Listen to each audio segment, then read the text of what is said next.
Welcome to the Caribbean Property Investing Podcast, where we share real-life experiences for successful Caribbean property entrepreneurs. Learn about their successes, challenges, and strategies to help you create your plan for financial freedom. Now let's get started. I love my community.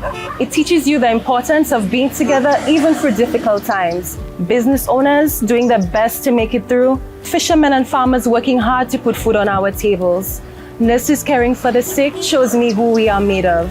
People who care. I guess it's about growing together.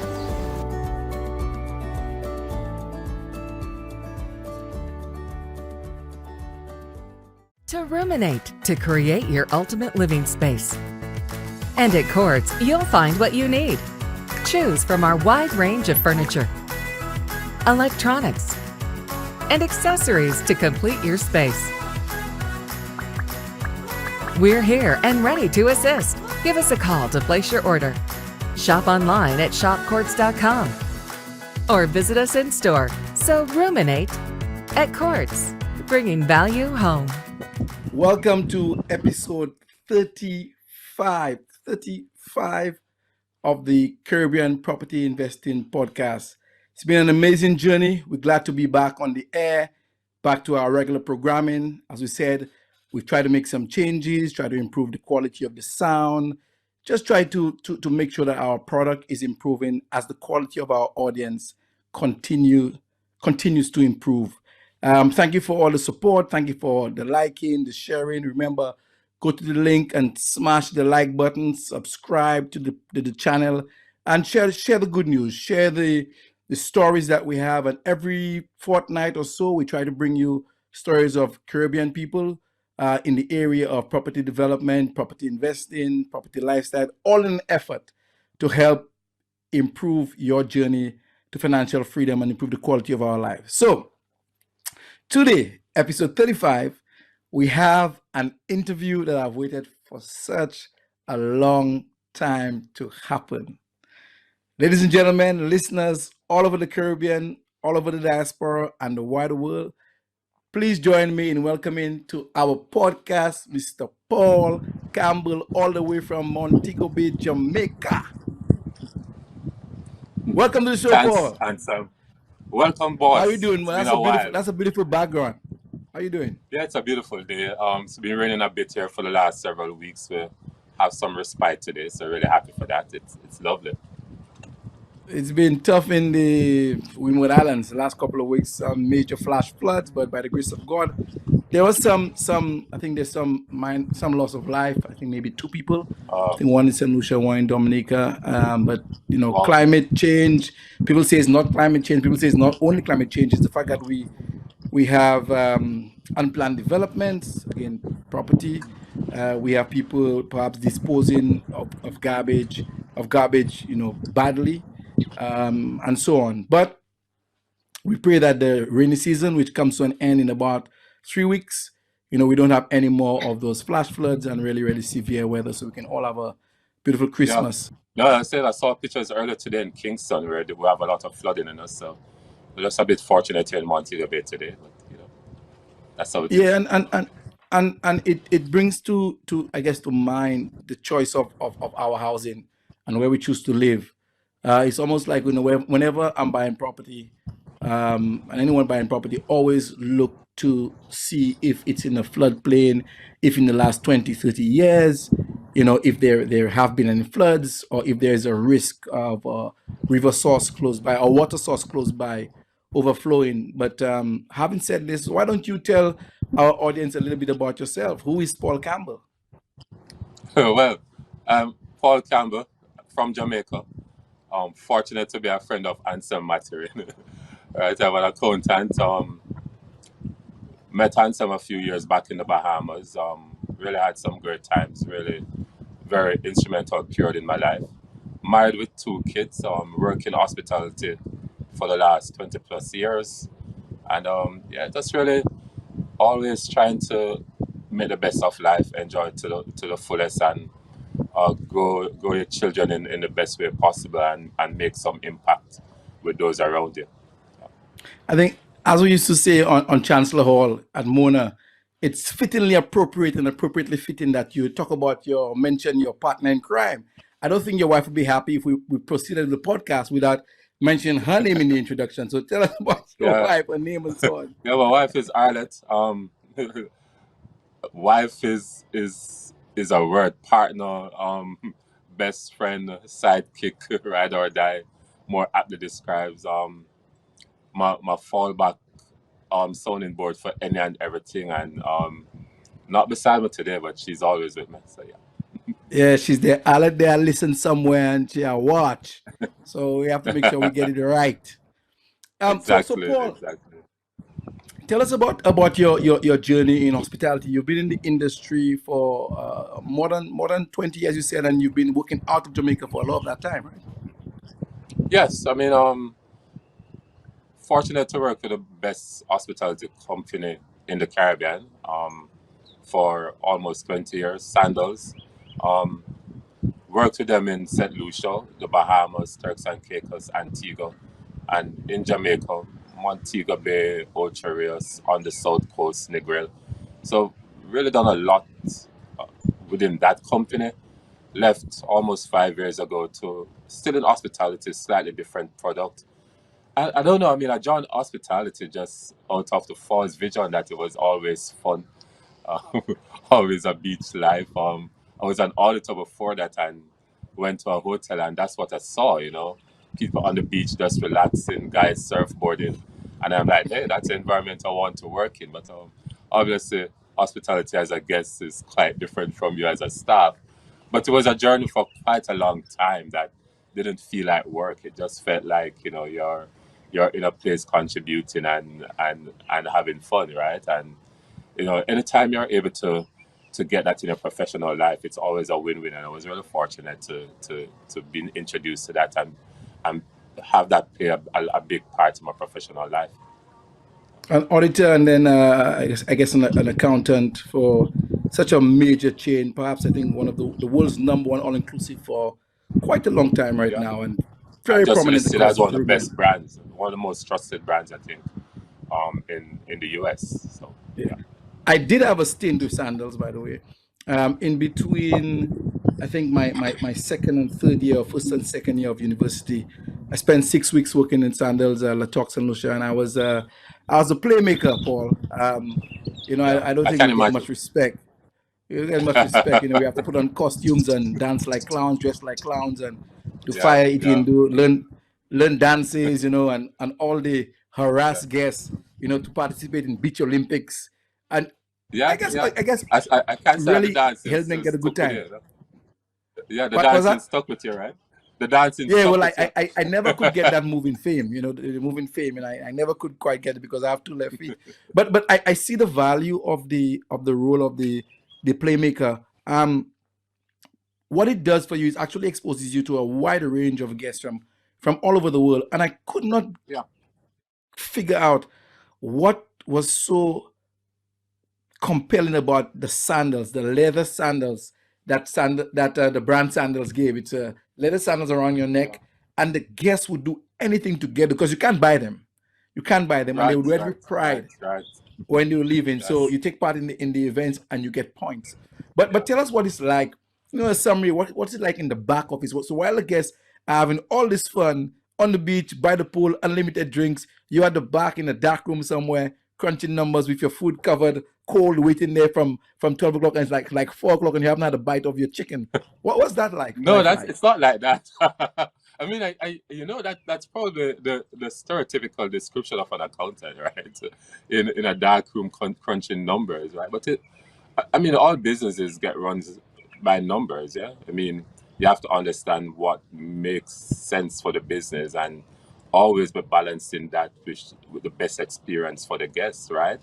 And as a financial controller, as an accounting team, you really get involved in that because you're not just crunching numbers. You're providing information that makes the business works, and we always took pride in that. That yes, we're not upfront being a playmaker, having the best dances or sipping the finest cocktails, but what we were doing was very, very instrumental to making the business what it is. And yeah, always took pride in that and still do. And I guess that speaks to the success that they've enjoyed for more than 2 decades. Actually, it's 40 years now, right? I saw something. I think Sandwell Yeah, celebrated 40 years. So that's yes, quite yes, a for long sure, time. Started by for sure, the for great sure. Gordon Booth Stewart, now managed by Adam. Yeah.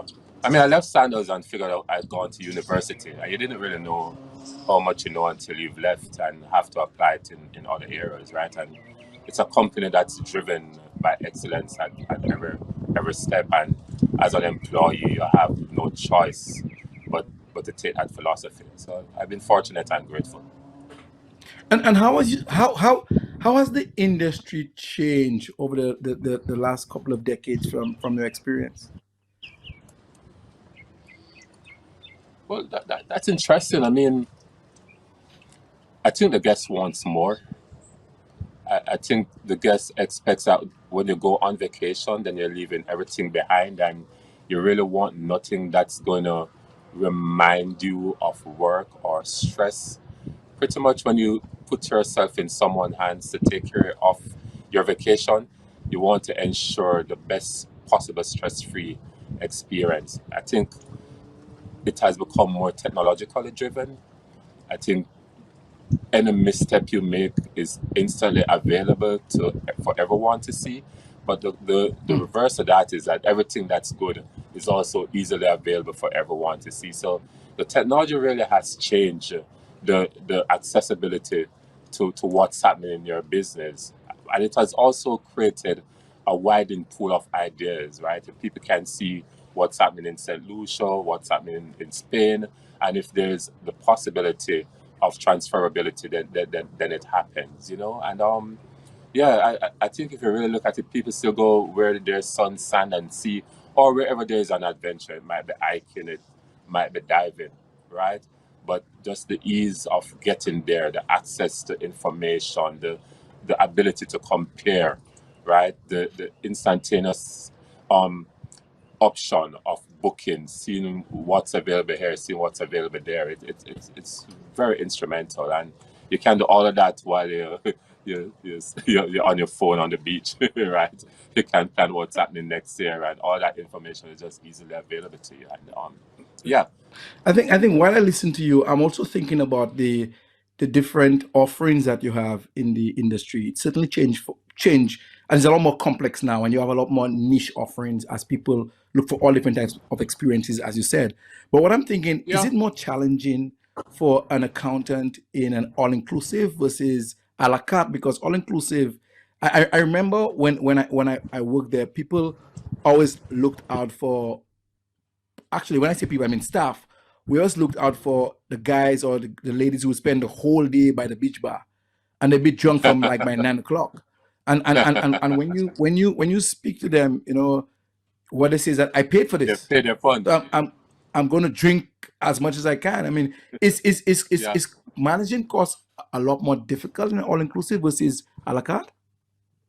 Well, well, I think what happens in the all-inclusive, you have a set price, so you already know what your revenue is gonna be. So your profit margin becomes a matter of that revenue less your cost, which is what's going out at the bar for the person sitting there all day, right? Um, in the a la carte, yeah, all the EP properties are a bit different. I mean, if you have your money to spend, you can drink as much, right? But you still have to manage your costs from in every aspect, right? And the businesses don't really change, you know. It's all about revenues and what you can get, and it's also about ensuring that you use be as efficient as possible with your costs without damaging the guest experience, right? So in some instances, I mean, probably in an all-inclusive, you might not necessarily have Tito's and Grey Goose as your pouring vodka, right? But you know, EP setting, it's right there for you to buy if you want. You understand? But yeah, it might be much more difficult and you're more cost focused in an all-inclusive because you know you have a set revenue. But I think the principle of cost management or revenue maximization is going to be the same in tourism business every day of life. You know? So how does an accountant work in the hospitality industry, work in different islands away from home? At what point do you start thinking of property, of investing, or of building your own home? At what point did you start thinking about that?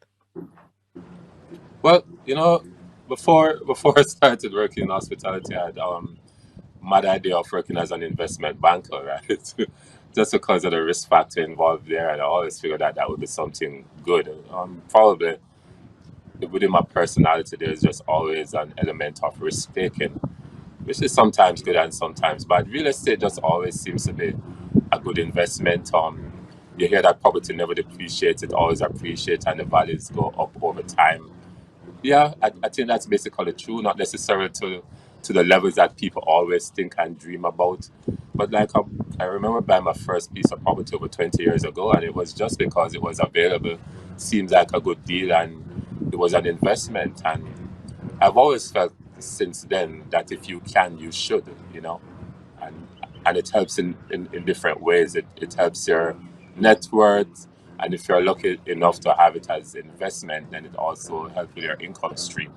And who knows, probably at some point later on, you're able to cash in on that to make another investment that either reduce your purchasing cost for something, or is just liquidity for something else. So it does help, and I think it's smart investment all the time. I mean, you said something a while ago, which is true.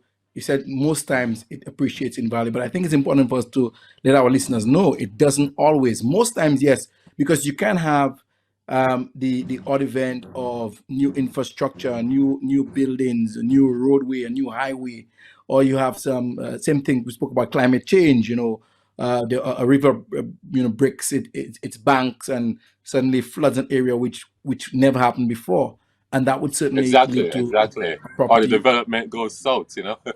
Like or you development expect the goes south. development to Correct. take a particular trajectory, and it's going to be nice and residential and quite upscale. And that's your thought when you bought it, and then 10 years later, it's quite the opposite, all right? And then it affects values. And I've seen in instances where there are booms in markets because of different macro conditions, and then the value gets to a point, and then later on it just comes back down and it stays and just never really get back to those heights. So you have to be careful. And I think market sensitivity and intelligence is also quite important in terms of when to buy and when to sell, or just And or where to invest. So, and that knowledge that you have of market sensitivities, what went into your thinking? Your first piece of property you bought, you said that it was just something that was there and became available. What was your thinking then, in terms of your by the selection of time, the property, yeah, etc.? residential area, access to canals because it's an island. So if you have a boat, you have access to that. Nice piece of property in terms of size, easy to build on, not not far from anything commercial. You have access to supermarkets, roadways, all of that. So you figure that, yeah, and the houses that were already there were houses that you would like to live in. So it's yeah, it's good. Did You you can ever, when you you bought can. it, did you buy it with the thought of building on it, or was just to hold? Yeah, at the time it was just to hold, and then um, I think a few years later I explored building on it, but it was a bit prohibitive, right? And I had moved away from that location and not on the ground, but even then it was prohibitive at the time in terms of mortgage or cost to build, and how it would affect your income stream. And so I figured that I just keep holding for a while, and that's eventually what I did. Okay, so but you did not build on that one. So what was your Yeah. next investment for property? The next thing, I bought a house. um I met Harriet by that time, and your wife always focus you. um you're on a journey for your life, and so she's like, okay, what we're gonna do. And so ended up buying a house. Didn't live there. I never slept one night there. Rented it out, and yeah, that was good income coming in every month. Helped with the mortgage. So you didn't really have to worry about that outflow because it was covered. And I kept that for a while, and then eventually I sold it. And And Paul, in all that of that case, was not in the same place where you're working at that time. Was not no, the no, no, same. no, no. So at that time, I was holding two properties. I had a house and a piece of land. Yeah, and And you were not never living lived in on any. either. No, no, no, no, no, no, no. In fact, I've never, I only recently slept in a house I owned, probably within the last year. Yeah, it's funny but true. I've never But it's lived in a house I interesting. owned. Yeah, it's interesting you say that. Once we become married and we put our roots down, then the security suddenly becomes paramount, and you figure you need to do it. But are we Yeah. to assume that when you bought the house, the plan was for you to eventually move into it? Oh no, I had no plans at the time. I mean, I was living somewhere else close by, and I liked where I was, and it was on the water. It was all right. There was really no need for me to move, right? So I just figured you rent it out, and that was good. You're getting the income. It's covering the mortgage. It's there. If you hope it would appreciate in value, and you sell it at a good time. And so yeah, that's what I did. I was fine. So it was definitely always an investment. What I want to get at, for the listeners, is what kind of criteria like you use. For the first one, for the land, was about the proximity to amenities and looking at Yeah, existing development around it. But for the house, what were some of the things that you were looking at in deciding to yeah. buy Well, it? it was gated community. For the area that it was definitely somewhere of choice if people wanted to live, and so therefore you wouldn't have a problem renting it, right? And you could get good enough rent to cover your mortgage. But also, if you needed to live there, you could. So it wasn't as if you're buying somewhere that, you know, if push comes to shove, you have this asset that you really couldn't move into. You understand? You could just buy it. So for rental income, it was great. But if I really had to live there, then I could have, and it was fine. And it had all the access, roads, security, close to supermarkets, close to the beach, close to all the natural amenities. So it was What I'm fine. thinking of there, what I'm thinking of, Paul, is like what sets you apart from other people who probably would have seen this and say, you know what, I'm not going to live there. I'm not going to use it as an investment. Why do you think some people would not do that, and you decide to do that? Well, there's always an element of risk because you could always say, suppose I don't get it rented, right? So you're stuck with the rent where you are living plus the mortgage for this house, right? And then the smart thing in that situation may be to decide to move from where you are, right? Which where I was living at the time was closer to work, right? So without to add another 20 minutes to my journey, but it was fine. Almost everyone did that every day, right? But sometimes the element of risk and uncertainty will prevent you from making those decisions, right? And you say, let's play it safe, but playing it safe is good, and sometimes it's quite a protective mechanism that you need, but you probably don't really get very far sometimes playing it safe, and you take educated risk, like you just don't say, okay, I'm gonna take a risk without analyzing the situation and seeing what will work or what cannot work and what the downsides are. And if you figure that the upsides are more than the downsides, then you go ahead. In that particular situation, if I couldn't get it rented, I could have lived in there, and I would still be okay. So your wife also, we should say, is also in the finance sector.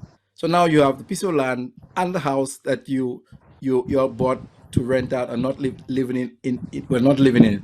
What's the next move? What's the thinking then? What happens next in property? Well, so at the time, right? I was in Jamaica when all that took place, and then had to move. Yeah, I moved shortly after. No, the chronology was okay. Yeah, so eventually I sold that house. Yes, I got an offer that I didn't want to refuse, so I sold the house, right? And we were thinking, okay, fine. The next step should be buy. Let's just buy somewhere where you figure that you could live, right? If you really want. And so started scoring the pay. And again, my wife was a catalyst for this, right? She's like, oh, okay, come on. So you have the money, what you're gonna do, right? You just can't put it down and go have a drink at Hennessy all the time, right?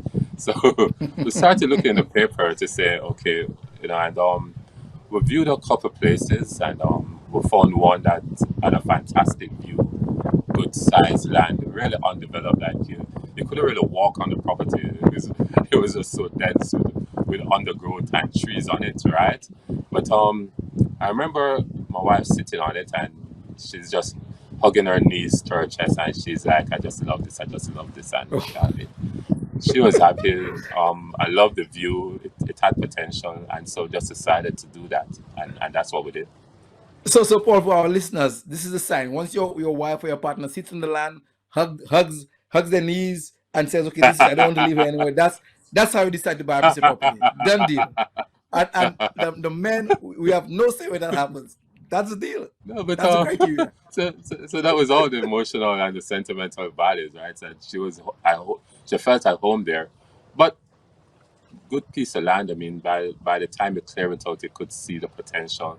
You understood where you could build on it, and the views were breathtaking. And I always dreamt about if I'm living somewhere. I mean, from a kid, I didn't want to live in the city. I wanted to be outside the city with a great view, and I could always just drive down when I want, right? And that represented that at the time, and so yeah. So What do you describe what a great view is for you? Because for some people, a great view. I have a friend, and his great view is forests and trees. That's not my great view. What's your great view? well, so the best idea of a view I've ever seen, right, or I've ever seen is hiking to the Blue Mountains, and on one side, one on to my right, I have the ocean, right, and to my left, I have the mountains, and you're seeing that, right, and I'm still remembering just sitting on a rock, looking at that, and thinking that this is perfection, right, but to live somewhere, I always want to view the ocean, you know. Yeah. Always just feel like that is peaceful and great, and not just the ocean with just water, but you can have a look at the city, see the lights, and yeah. So to me, that's a great view. Paul, But there's Paul, you really sound nothing like greedy, just man. sitting. Sound like you want it all. You sound greedy, man. Like you want everything, man. But That well, view. at least you can. If you don't go for what you want, right, then you probably never get what you want. So I True, mean, true. there's For nothing for wrong for, with for that, me, yeah, I agree. Especially if you're paying for it. Exactly, exactly, exactly. For me, I like sea view, but I want some coastline with it. I want some coastline. Yeah, I don't just want the open one. I want some coastline, some rugged coastline. And if you're lucky enough, exactly. at nighttime, you can see some city lights. So Beautiful. now, so you've Exactly. done one, Exactly. two. So you've done 3 deals now, and still you do not have like your home, but you've done some Oh no. investment. So what happens next? Now you Well, have your partner I with think you. it's yeah. So we moved out. We moved away again from Jamaica, and just reestablishing the kids. The kids are here now. By the time we've had our second child, we are expats. Always caught up in work. Late hours, which is just how it is. And so for a while, it's just really concentrating on stabilizing your family. I mean, I think probably in a 2 year span, we we lived in 3 countries. We moved in one, spent probably 18 months, moved to another, spent about 10 months, and then we were somewhere else. So there's a period of instability there. And you have, kids between the ages of 1 and 5. We're just really trying to settle down. And then after that, we decided, okay, we'll have this land. Let's build our home on it, right? Don't know when we're gonna live there. Not sure, You don't but know at when. least You don't know right, when you're going to live there. right. But let's just do it, right? I mean, life is unpredictable. Definitely, even if real estate prices don't go up, cost of material and labor will, right? So let's just do it. And so yeah, we started that design process, and my wife is a creative. We had a lot of arguments about what is, and I think, and so at some point he probably knew about some of those early stages, right? But we did the design, and after lots of back and forth between us, we finally decided on what we figure out would be great, right? And we had someone on the ground because all this was happening and we weren't here, right? We were pretty much operating remotely, and so we had friends on the ground, people doing the drawings, people who could help you pass the drawings, all of that stuff. And so once that was done, it took some time, some cash, some conversations, some coming back to you, some frustrations. I think everybody who is building understand that that's probably just part of the process, right? The But Paul, drawings. I think it's important though for us to just stick up in there because it is exceedingly challenging for most, especially a Jamaican abroad, and you hire a contractor back home, you go through the process. So friends help you get through the approval process. Yeah, yes, yes. What the guy who did the drawing for us knew some, he was connected to the parish councils and all of that stuff, and so it it was less challenging for him to get our drawings approved, and so that was good. And yeah, and once that was done, then the challenge is who's going to build for us, you know. And tell me what our listeners want to know would want to know is okay. So you abroad, what's the mortgage process like? If in fact you did take a mortgage, being employed in one jurisdiction and getting financing potentially not in that jurisdiction for a property that's somewhere else. What is that process Yeah, like? well, so initially when we started, we weren't thinking of a mortgage, right? But that's just always a dream, right? Um, couldn't really work out that way, not if you really wanted to accelerate it, right? So for the mortgage process, I think what I did was call around several banks to find out about fees and rates and what they would lend you. This was a construction, how it would work. And then once they agree that okay, they would lend you the money for a construction loan, which is quite different from you just buying a home that's already built, right? Then you have to send them all the documentations, your pay slips, your job letter, all of that stuff. And once they are happy that you are able to afford repayments, then fine. The next step now, they have to figure out how the funds are dispersed to you, right? So, Paul, stick up in there, stick up in there. yeah, What would they use as a security? Is it the land? yes, yes, for sure. So you And have what to give happens over with the that title. mortgage? What if the mortgage is Yeah. obviously So for going to be more example, than the the land? land, the land. I think somewhere along the line, I'd already paid off for the land. I don't remember when that happened, but before we started to build, I think I'd already paid off for the land. So the land itself was free and clear. So they could use that now as a security, right? And I think probably by that time the land was probably valued a little bit more than the money that I was trying to borrow from them. So they didn't see Awesome, a risk. awesome. Yeah, I didn't That's not think they normal saw though, eh? a risk. Yeah, that's not Probably normal. not. Probably not. But by this time, I probably had the land for 4 years, 5 years, and as I said, it was free and clear, and so it was. Yeah. So they use the land as a security, and in fact, in all such transactions, right, the land becomes a security, you know, Yeah. and what they do is do a projection of what the value of the house is going to be when completed. So if they say they're lending you this and they're lending you $10 million, or let's say US dollar terms $100,000, right?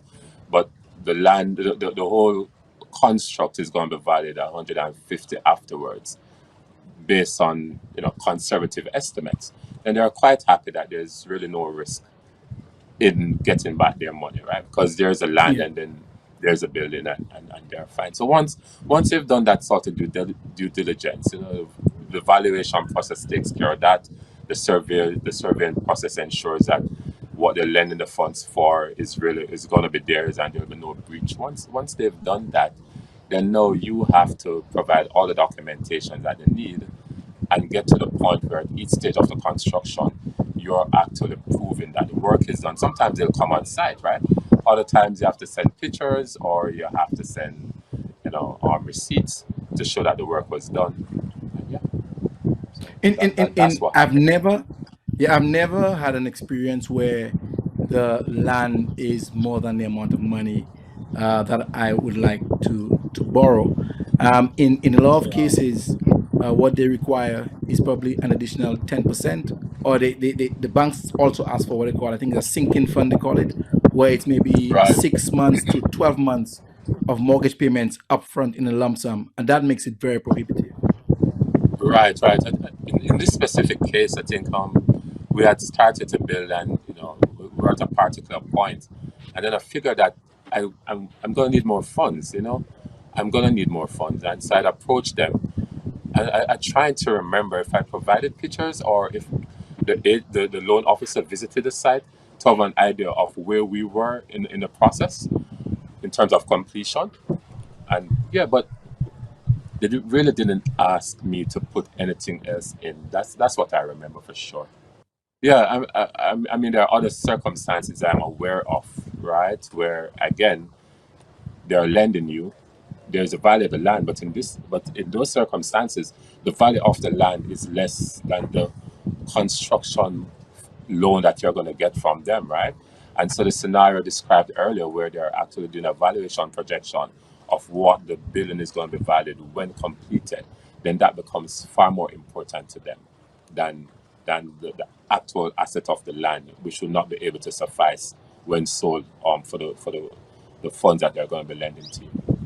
Yeah. So the current scenario now is that you living abroad and you Yeah, building a house remotely. Yourself and your wife, you're yeah, partnering, you're negotiating and managing things remotely. Um, yeah.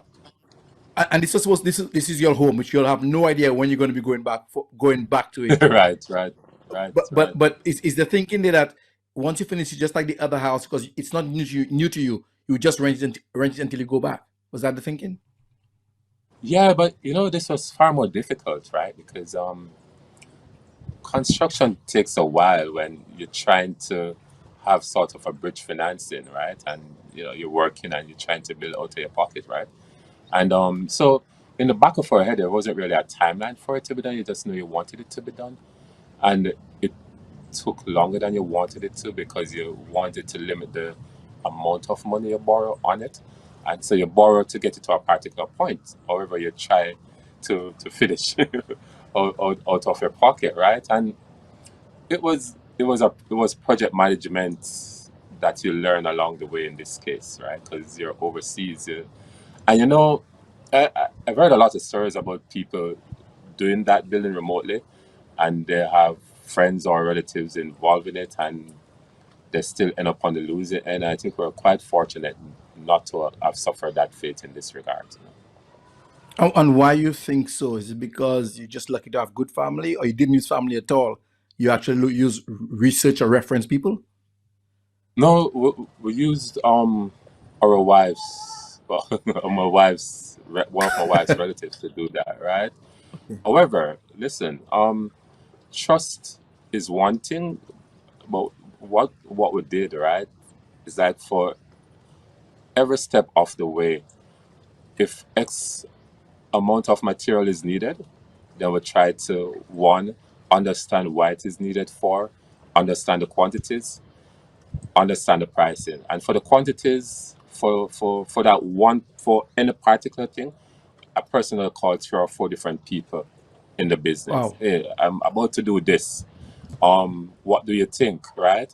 And for everything, that's what I did. For the prices, it's the same thing, right? I call different people. This is what I want to buy. How much is this? And so all the time I have independent references for whatever I'm going to do. And then to ensure that the job was actually being done, I sent different unrelated persons there to check to see that what the contractor was saying to me is done, is what different people who have no idea who the contractor is, or who know me, right, and have no allegiance to the contractor to tell me what is happening. And then from probably 2 times for the year you come down just to have So a look so, to see what was happening. but what challenges would that place on the relationship with your wife, since that's her family?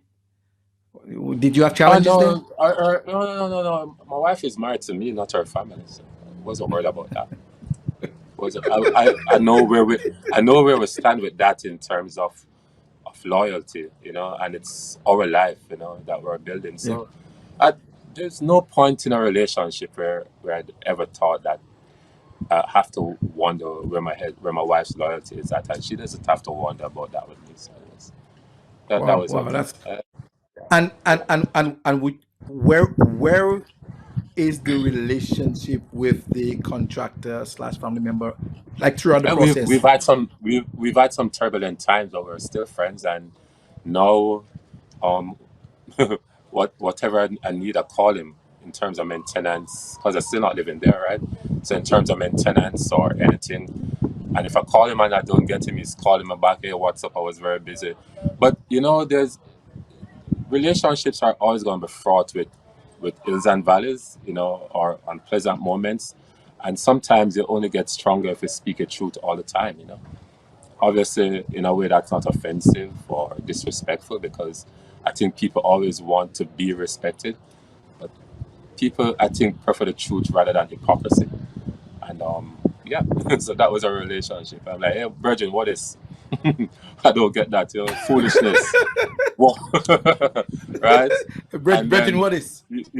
he's upset, Why you take this for? Blah, blah, blah. But fine, but challenge it. You have to challenge, right? Because we don't know everything individually, right? And, all of us together is smarter than one of us.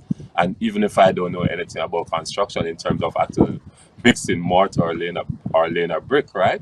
But I understand numbers, so that really helped in terms of analysis, and I understand the value of varied opinions or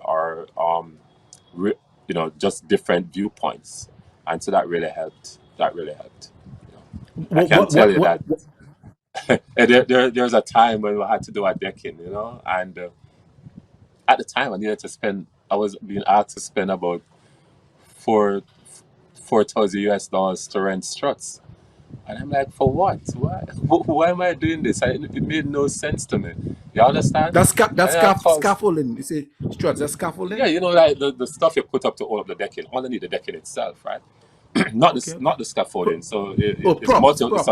multi floor. Yeah, Yeah, the struts, right? props, yeah. And I'm like, boss, that's expensive. Why am I paying this money for? It's just renting struts. Can't we do it with different things? So I called different people, as I said, to you before I did in the process. And they're like, no, man, you can get some sticks, man. A man have sticks renting down the road, right? I didn't pay $100 for that. So, so, I so, so for the didn't. benefit of our listeners, so for props, Paul, there are the Yeah. official metal props, with the Yes. tighteners that you reuse. But Yes. in St. Yes. Lucia, most people Yeah. we still use bamboo. So we pay like $5 for one bamboo, and the guys cut it a whole Exactly. truckload and use bamboo, and you Exactly. throw the bamboo afterwards. And that's exactly what we did. And the house is still standing. so there's always the information that you need from different people with experience in the field, right? Because you have to go into these things understanding that you know nothing, right? You know some things, but you don't know everything. And you always have to be willing to listen. And then when you've got the information, then you have to evaluate and see what's best for you. So. And how challenging, or was it challenging rather, the process between yourself and your partner, in terms of, as you said, the design choices, or the whole idea of how the house should be built, from the number of rooms to floor space to design? What was that process like for yourself and your wife? Well, I think generally wanted the same thing in terms of space, a room each for for the kids, a guest room, the master, right? So you wanted open area. So we wanted the same things generally, but in terms of how everything should look, it wasn't necessarily that we were on the same page all the time. But eventually, I think through a lot of conversations and there's a quarreling. No, so this can't work, so that can't work. So what do you think? But I think to my wife's credit, right? My wife has the ideas, and I have the objections, right? So I'm an accountant. So yeah, but it works for both of us because it's just different ideas, and then you figure out what's best in the end. It's not always nice and easy and sweet talking. It's sometimes, yeah, listen, man, this is why I think this should be, or she's like, no, no, no, no, no, no, no, that won't work that way because X. But the conversations help, right? And at the end of the day, you're both gonna live in it. You want to have a product that you're both comfortable with. So. For remote construction, other Jamaicans listening, what would be your recommendations for how often you visit, if you have a contractor that you feel comfortable with? How often you think you should visit as a minimum? Listen, if you can do 2 3 times a year, you do it, right? But that's you personally. You have to have unrelated parties to the contractor who's gonna go there and look out and see. Yeah, you have to. You have to. There've been too many horror stories. Too many horror stories. I had my mom go there and look, and my mom went and I'd like I prepaid for to a hardware store X amount of money to deliver goods for me, right? The value of those goods in different type of material. And the guy was selling me inferior blocks. Says, my mom went there. I mean, first the contractor complained, and I called the guy and asked him, what the hell is happening here? And then my mom went there, and she's like, but this can't build a chicken cook pot. It can't. The house is going to tumble down on Wow. you. Yeah, and yeah, so, just have different people. You can't live without having a community around you, right? But in this case, if the community is separate from the person doing the work and they're separate from each other, so there's no collusion, right? Because money is a great incentive for everything. So, Money so how breeds did, how all did you sorts of resolve relationships, you how did know. you resolve the issue of the inferior blocks? Um, uh, I'm trying to remember. Well, I had to buy blocks from elsewhere, and I stopped doing business with a guy who took different So you didn't stuff get you from didn't me. get a But refund. You didn't get a refund. no, I think we sent back the blocks and told him that we can't use it, and then we use that money for other things. But then after that, I just didn't do any more business with him on the project. So I so just in the didn't. end, But these are in, things that will in happen. yeah, in the end, how long did the remote construction take? Um,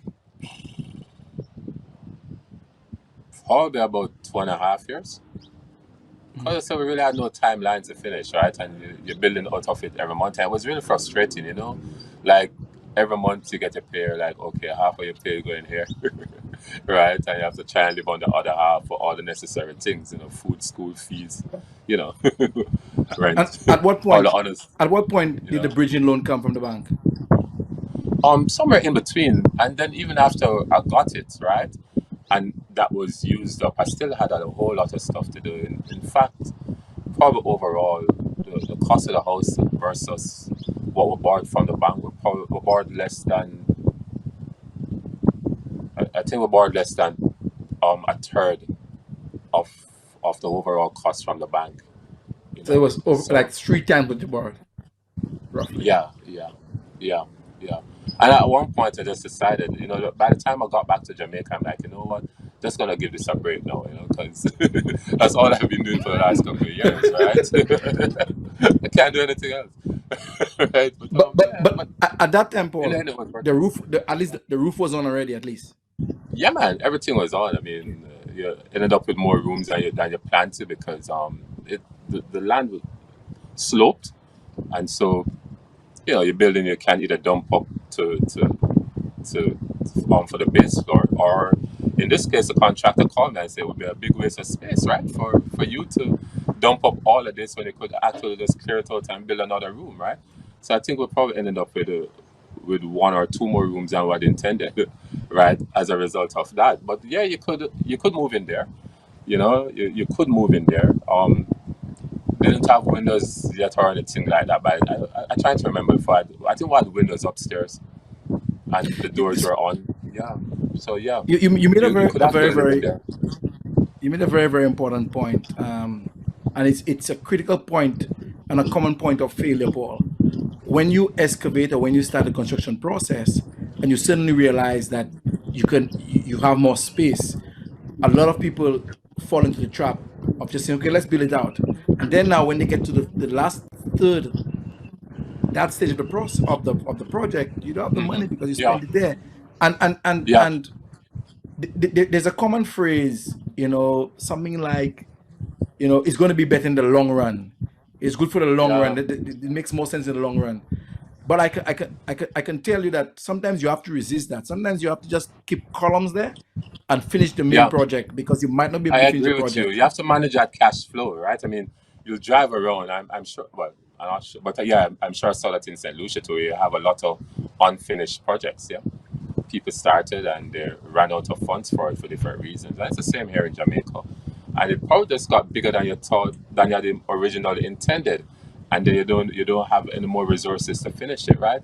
In this case, it was okay because all right, we said even if we don't finish it now, right? It's okay, right? We really have no specific timelines. We can finish it when we want to, but at least it's there, right? And so, yeah, I think probably cost us a little bit more. I really have no specific figures for that, but it wasn't really hurting that much, you know.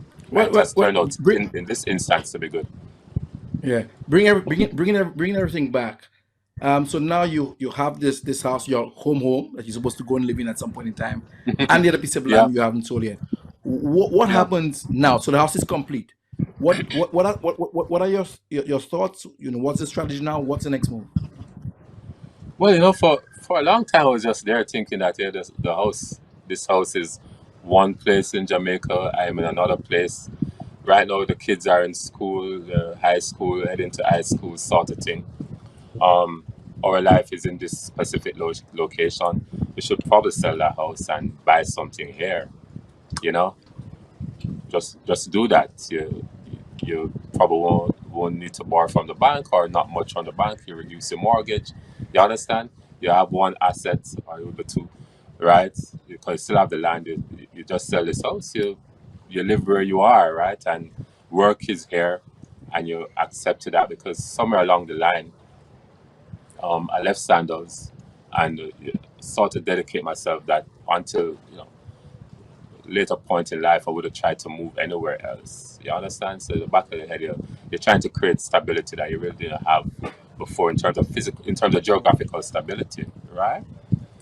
But that never really happened, and again, my wife was quite resistant to the thought, right? And so Pause, yeah, pause, pause, pause. Because you know what I was thinking when the way you said it. Yeah, maybe sell the house. So that sounds like an idea. It's just like just thinking, unemotional, just strategic. And I'm saying, but wait, hold on. There's another partner there, and they may not agree, and that happens a lot in relationship, both just yeah, partnership, not even necessarily marriages. yeah. How is that process? I mean, it sounded like the more logical, unemotional, strategic thing to do, right? But I guess there are several challenges. You really need to get it totally finished, right? Otherwise, you sell a property that still needed work, right? Like turn the key, walk in. It wasn't really there as yet. And then, how many persons really would want to buy something like that? And would you be underselling yourself if you did something like that? So, I guess even though I still had the ideas in my head, and I probably every now and again I thought um, the argument would be listened to. I pushed the idea, but we never ever did. And my wife felt, and still probably do, have an emotional connection. As I said, not sure many places you go and you sit on a column and hug your knees to your chest and say, "This is home," right? So you have to respect that, right? And so we sort of figured out ways to how we would deal with that eventually. So we did. Okay, and what about the house now? You're not living there now, so what's happening at the house now? So during the pandemic, we are like, what we're gonna do, right? The house is there. We could probably try and finish it up, right? And I'm trying to remember what finishing entailed in the answer. I knew I had stuff to do, but it was mainly interior stuff. Right. Um, yeah, Was there a thought some now minor. for Yeah, rentals, to rent it yeah. out, My wife said if to you don't want me, to sell it? "Let's why not try short-term rentals?" Yeah? Um, yeah, we were living at a place that had an extra cottage. We were living there for a number of years, and one day my wife said, "Hey, listen, I really think I could put this on Airbnb, right? Just rent it as a single room, fix it up, put it online, so what people think, rent it, inexpensively, right? It could hold two people, right? So and where we lived at the time, rented, right? But had a great view. Was up in the mountains, poor road, but once you get there, you really don't care, right? Had a swimming pool, it was really nice. So yeah, my wife had started doing that, and totally managed that and got involved in it and understood that there was real potential there. And so eventually she said, "Hey, listen, I'm gonna put our house on Airbnb just to see what sort of response we would get, right?" So she created a profile with a few pictures, right, just to see if we would get, you know, any interest. I was started to get some interest, and she's like, "Hey, look at this, look at this, look at this," right? But it was just a house, no swimming pool, you know. I said, "Okay, fine, no problems." So during the pandemic, right?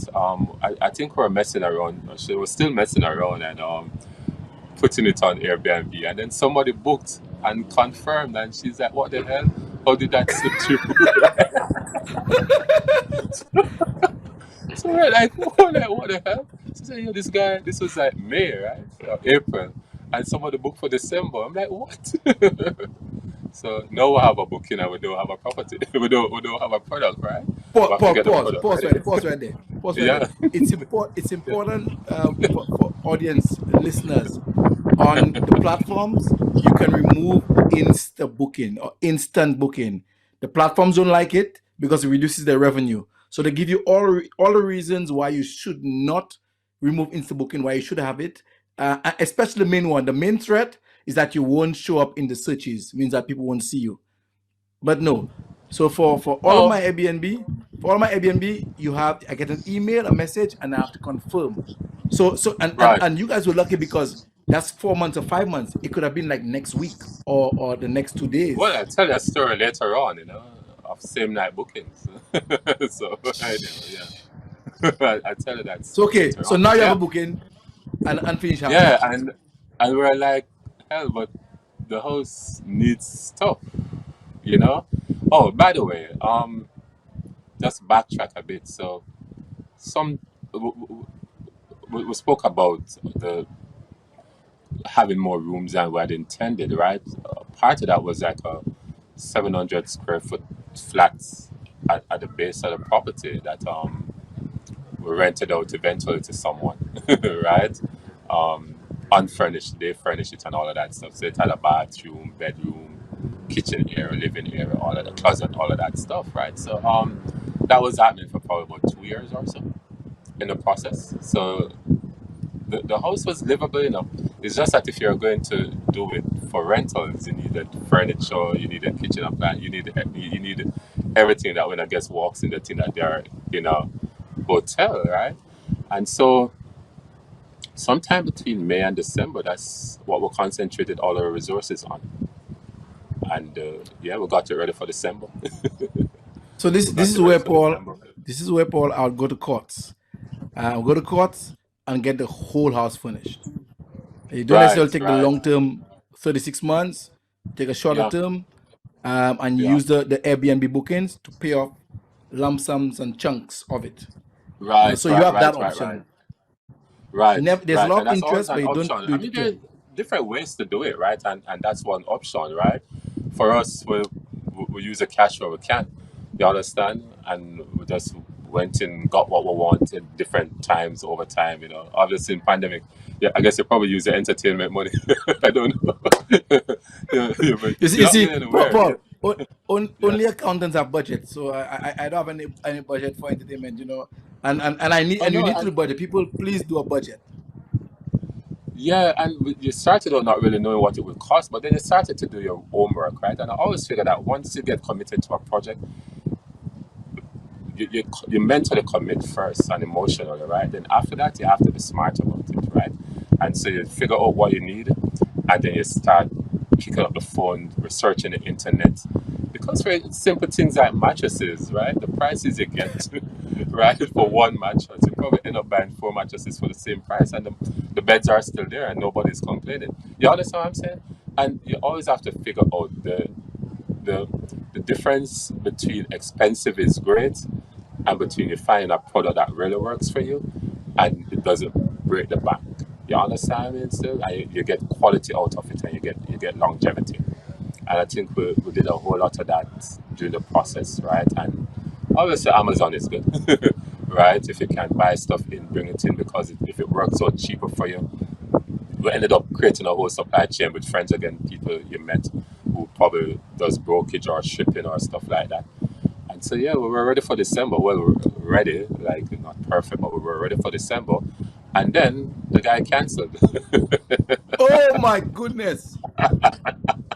Yeah, that was But but disappointing. That was but in your disappointing. setup, you have a minimum cancellation period where you can still get a portion of the refund, right? Yeah, I, I remember back in the 2020, like still a lot of uncertainty. You understand? I think probably the Omicron virus had just started hitting. This guy was from the UK, and then that was his reason. You understand? And then there was always a policy about coronavirus and all of that stuff. And I mean, it was uncertain for everybody. I mean, established businesses, high-end businesses, you name it, right? And so it couldn't really be too hard and fast. And yeah, that's what happened. And we were like, okay, well, it was an impetus for us to get to this point, right? And it was disappointing. Like, geez, man. But would you have done? Would you have been so motivated? You know, sometimes you need timelines and deadlines to drive you. Otherwise, you just meander along without any real results. And so I think it was a disappointment. It was a disappointment that he cancelled. But for what it gave us in terms of drive, it was okay. So now the place is ready. It's Christmas time. That's winter season, tourist season. You have the place ready. What happens on Airbnb? Boss, we got no bookings. I mean, I think probably last year, early last year, one or two bookings. You're like, whoa, what did we do, right? And then, And did you figure out why? Is it price point, yeah, location, amenities? um, I think we needed a swimming pool answer. I think we needed a swimming pool. I mean, people coming on vacation, that's a magnet, right? I mean, if you walk into any real estate development and it has a swimming pool, even if you can't swim and you really don't like the water, it's an attraction, right? It makes generally, not in all cases, but generally, it probably makes your place more appealing and more attractive. And so we're like, whoa, we need a swimming pool. How are we going to build this now? Or where are we going to get money from? But we decided to do it. We decided to do it. Um, and, you know, because it was particularly difficult because the section of the land that was left for construction was like a flat piece of land, right? It sloped. And so you really ended up building a pool up in the air, right? And so it becomes more expensive because of how you have to build the base and create that level, and the foundation has to be firm. And yeah, it was challenging. I think probably 100% over budget. Um, or probably the budget was wrong in terms of how it was estimated, right? You never know. You never know. But yeah, so decided that that was really a critical point, right? I mean, you're gonna have a place, it's up in the hills and all that stuff here, and it's for family. They might have kids because of the number of bedrooms. If they're really coming here and they want to relax, a pool is going to be something that they're always looking for, and we felt would be at a competitive disadvantage if we didn't have that. And so yeah, we took the plunge and did it. That's what happened. No pun intended. To go plunge to the pool.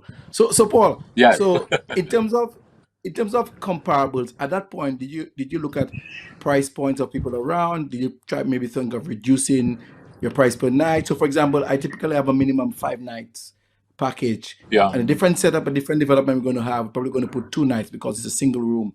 But did you play around with the options of what you could have Yeah, done we're always doing differently? that, you know. We're always doing that, and also also also take whatever promotions they have, you know, on Airbnb. They have these promotions every now and again, but you get some bookings. I have to go back to check. I know the bookings were scarce, and probably between yeah, I must tell you that between May and November last year, we probably had one or two bookings. I'm not lying. I really jogged my memory, but I can't But but remember. remember, but remember, that was end of Hmm. COVID. So Exactly, since and so it was just exactly. yeah, it was just a lot of things, and you know, people weren't really traveling that much. But we figured out, hey, for family and friends, it would be good because people probably don't want to go into the hotel setting. They want to be exclusive with their friends and family, and this would present a great spot for them to hang out, right? And so between May and probably August, September, we built the pool. We built the pool. And then Took a since little then, longer. Yeah. start Yeah, we start saw picking up. uptick in bookings since then. Yeah, we saw upticks in bookings since then. Much more consistent. Much more Yeah. consistent. Yeah. We had a good summer, good early part of the year, good summer. Um, September not bad, October not bad. You know, so it For worked out. people hearing this story, and he said meandering, so I guess hills and valleys. Um, and people hear about property investing, and it's sometimes people say, well, people are so you're privileged, or you have this, you have that, but I always find that people don't listen to all of the stories. You have to listen to the full story, understand the challenges, understand the Yeah. problems, and how people with resilience, creativity, discipline, frugality, they're able to come out through it. And what would you say outside of COVID, Paul? What would you say that you learn? What were the key learnings from that entire process of building that house to going to short-term Airbnb now successful? Well, listen to my wife. That's just an aside. But first, first answer, you have to decide what you want, and sometimes the fears of your dreams are the fears in your head are way bigger than the realities of things. Hmm. Yeah, you need resources, but sometimes the resources are available. The banks are willing to lend you, right? And if you if you can decide that there are some things that you spend on every month that aren't totally necessary, and or it gives you pleasure, but for a time you can do without it and direct those funds into a project, then it can work. And you just have to stick to it. I can tell you that definitely the building of that house, there were times I just decided, man, I can't do this anymore. I can't survive doing this anymore. You understand? And it really, really, really, really got frustrating. And you said, okay, if you sell, fine, it might help, but was would you be doing yourself the best justice by selling? And so you stick to it. And sometimes, if you really stay focused and stick to your goals, then sometimes there's a light at the end of the tunnel, right? And yeah, and you have to understand, like for example, when we started and we realized that we weren't as successful as we thought we would be. I mean, yeah, you're quite right. You said COVID would have influenced bookings, right? But I remember talking to a friend of mine who has a villa on the coast, right? He has a beach. He's on a beach. He has a pool, all of that stuff, and so he's able to offer weddings. And he's like, "Hey, man, I'm always fully booked, and he's moving his rates to this, to that, to that." I'm like, Virgin, if I can get 5 to 10 nights a month, I'm good. You understand? And I knew it wouldn't really happen without the pool, right? And so you make that sacrifice. It was a sacrifice because again, you're building onto your pocket, right? And you have to give up different things to do that. But in the end, it works, or it is working. And, I said to myself at the time, okay, so if this doesn't work out, right, and nobody books here, and, you know, we still have a house with a pool. You imagine that the value would have gone up, or if we finally decide to move here, we'll have a house with a pool. And it worked. So, was there the downside? The downside probably would have been your cash flow at the time, you know. But in terms of the value of your property, I mean, you win. You win all around the Paul, table, would you do this again? I'm about to, but, Okay. but this time it's different. Yeah, Okay, my but friend. Okay. yeah, So you're gonna it, you're thinking of buying land now, or rebuilding, or renovating, what? yeah, because it's still live rented. Yeah, So starting from so Greenfield, starting from scratch again. yeah, but try to say you're here now. You try and manage that process a bit better, and you probably have a contractor who you have a fixed contract price and you If manage. they So ask you you see, why, if somebody were to ask you why, what would be your reason for saying, I'm going to be well, doing this you know again? the advantage of building over over buying, right? I mean, if you have the time and if you can, is that it in the long run, if properly managed, it works out cheaper for you, and you have more control over the design process. And from the onset, you can choose how you how where you're going to live looks and feel. You really control that process, right? And then to me, it's more cost effective. So, for example, let's say now I want to build a house, it's probably going to cost me X. But in the same instance, if I try to buy somewhere else, it probably costs me twice as much for somewhere similar, or I can only get an apartment, for example, for that. So I think cost is a big factor there. I find that it will work out cheaper for you, and you have control over how your space looks and feel. So yeah, So, I so, think that so would be the haven't why. I yeah, think that would be the why. haven't gone through for that before with the model of a single family dwelling. What's your approach this time? And would you consider doing multifamily like a duplex where you can probably sell one? So No, I mean that's a great idea, but for me, from a home and where I live, I just want it to be us, right? Always having the back of my head, and there's nothing wrong with that concept, right, Ansem? And it really becomes a matter of what your personal choices are at a time and what you're really looking for, right? For me, if I build in a home that I'm living in the back of my head, it's for me, my wife, my kids, and then when my friends come, because I have friends who have kids and who want to make noise and be unruly and play dominoes and play music and all of that stuff. And the kids should be free to run up and down and don't feel as if they're disturbing the guy downstairs. That's just how I feel about that. You understand? And so if I say I'm building a house to live in, it's like that. Yeah, if I did an investment property now, then you know it's different, and you say to yourself, okay, this is what you need to do, that is what you need to do. But there are different models for that, and that will work. But the minute I think that this is somewhere I want to live, and it becomes my sanctuary, then no. I want so, space and privacy and peace. So yeah. so the current house is going to be the investment property, and you're going to build a new one for you to live.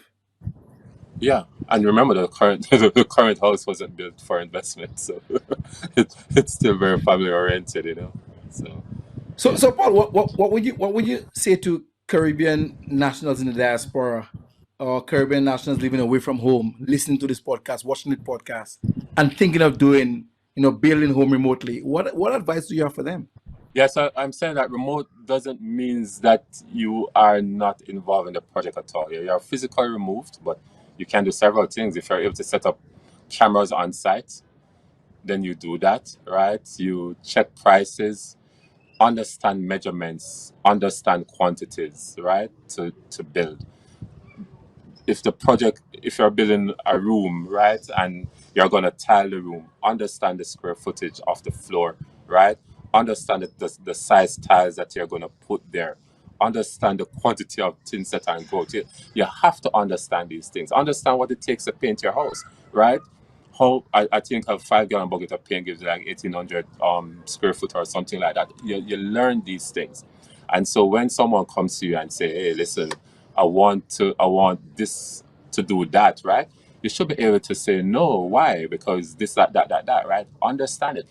And remote probably just means that you can't visit there every day, drive up there, but find people who can actually go look for you, verify for you. And in this day and age, you can walk around with a camera that's connected to your phone. You can see everything that's happening, you know?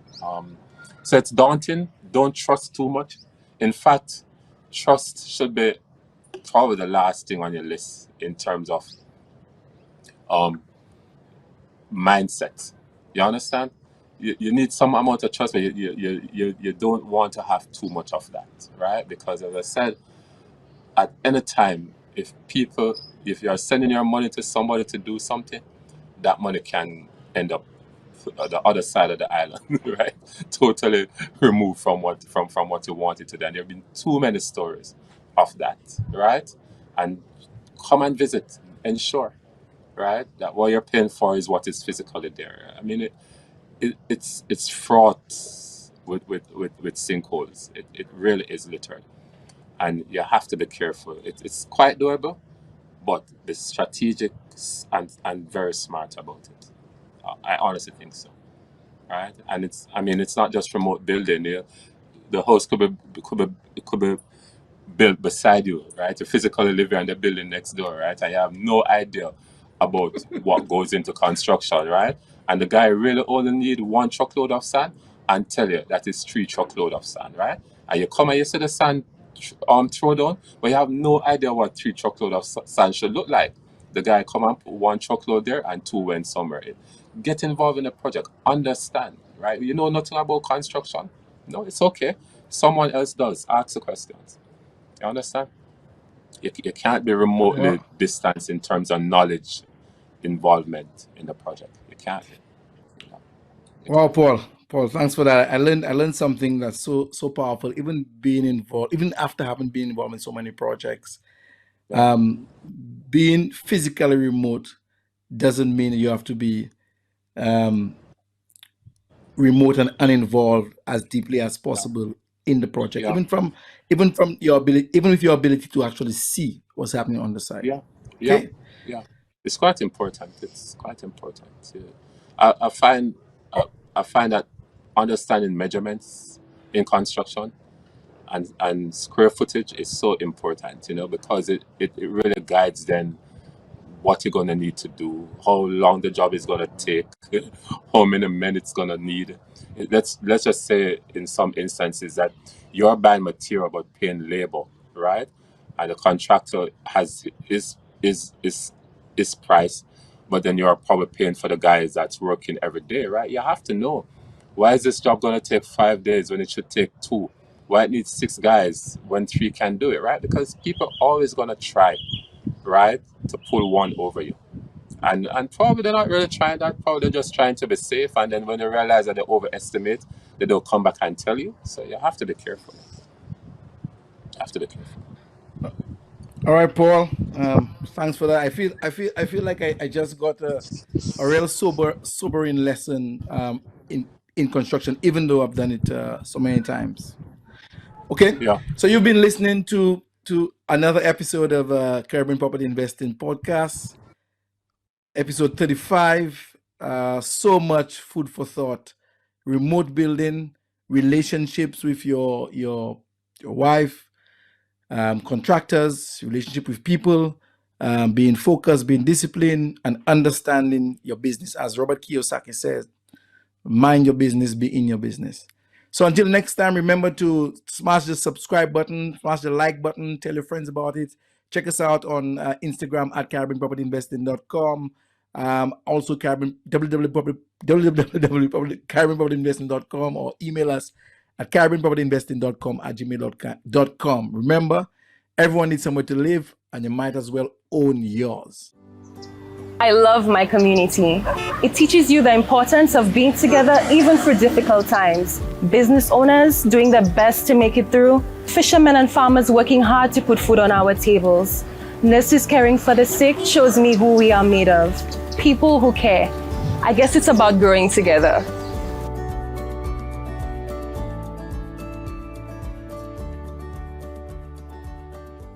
To ruminate, to create your ultimate living space. And at Courts, you'll find what you need. Choose from our wide range of furniture, electronics, and accessories to complete your space. We're here and ready to assist. Give us a call to place your order. Shop online at shopcourts.com or visit us in store. So ruminate at Courts, bringing value home. Congratulations and thank you for tuning in to the Caribbean's first property investing podcast. We want to help Caribbean people create wealth and achieve financial freedom through property investing. Our show provides general advice based on personal experiences and is for educational purposes only. For more information, resources, and past episodes, visit us at CaribbeanPropertyInvesting.com. Remember to click the subscribe button so you never miss a show. Let's go.